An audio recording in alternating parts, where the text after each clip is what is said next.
নমস্কার সম্মানীয় দর্শক মণ্ডলী, সরকারি কর্মচারী, শিক্ষক সাথী। খেলা জমেছে, সামনে বিধানসভা নির্বাচন, আর তার আগে রাজ্য বাজেট ঘিরে একটাই প্রশ্ন, সরকার কি রাজ্য সরকারি কর্মীদের জন্য বড় কোনো ঘোষণা করতে চাইছে?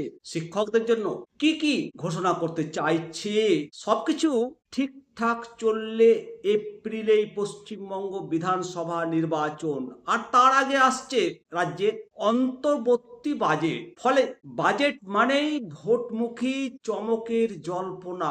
সরকারি কর্মচারীদের মধ্যে জোর আলোচনা চলছে, শিক্ষকদের মধ্যে জোর আলোচনা চলছে নতুন বেতন কমিশন নাকি দীর্ঘদিনের বকেয়া মহার্ঘ ভাতার পুরোটাই। বেতন কমিশন নিয়ে কর্মচারী মহলের একাংশের ধারণা, ভোটের আগে রাজ্য সরকার নতুন বেতন কমিশন গঠনের প্রস্তাব রাখতে পারে। তবে কেবল বেতন কমিশনের ঘোষণা বাস্তবে খুব একটা বড় সড়ো আর্থিক স্বস্তি দেবে না কর্মচারী শিক্ষকদের, এটা সবাই আমরা বুঝতে পেরেছি। বরং এতে পুরাতন যে ডিএর প্রশ্নটা, সেটা আড়ালে চলে যাবে। কেন রাজ্য ডিএ নিয়ে এই বৈষম্য করছে? বর্তমানে কেন্দ্রীয় সরকারি কর্মচারীরা সপ্তম বেতন কমিশনের আওতায় ব্যাপক হারে ডিএ পাচ্ছে, অন্যদিকে রাজ্যের কর্মচারীরা ষষ্ঠ বেতন কমিশন এবং অনেক কম ডিএ পাচ্ছে, একেবারে নগণ্য ডিএ পাচ্ছে। ক্ষোভের জায়গাটা তো এখানে। কেন বকেয়া ডিএই মূল দাবি? হ্যাঁ, আমাদের যেটা কর্মচারীদের যেটা মূল বক্তব্য,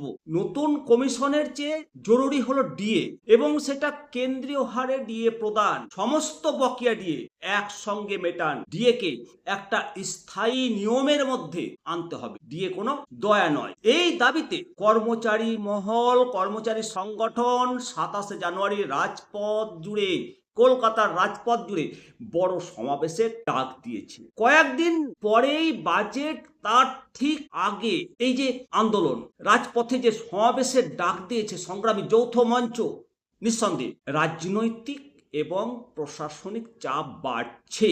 এখন প্রশ্ন হলো, সরকার কি পথে হাঁটবে? রাজনৈতিক মহলের ধারণা, ভোটের আগে কর্মচারীদের মন ভেজাতে সরকার ডিএ বৃদ্ধি করতে পারে। তবে কয়েক শতাংশ ডিএ বাড়ালে কতটা প্রভাব ফেলবে, এটা নিয়ে বড় সংশয় দেখা দিয়েছে, বড় সংশয় রয়েছে। শেষ পর্যন্ত রাজ্য সরকার কোন দিকে হাঁটবে সেটাই তো এখন দেখার। সবে মিলিয়ে যে আন্দোলনের প্রস্তুতি সরকারি কর্মচারী সংগঠনের, অন্যদিকে বাজেট নতুন বেতন পে কমিশনের দিকে হাঁটে, নাকি বকেয়া ডিএ নিয়ে ঘোষণা আসবে 2রা ফেব্রুয়ারি।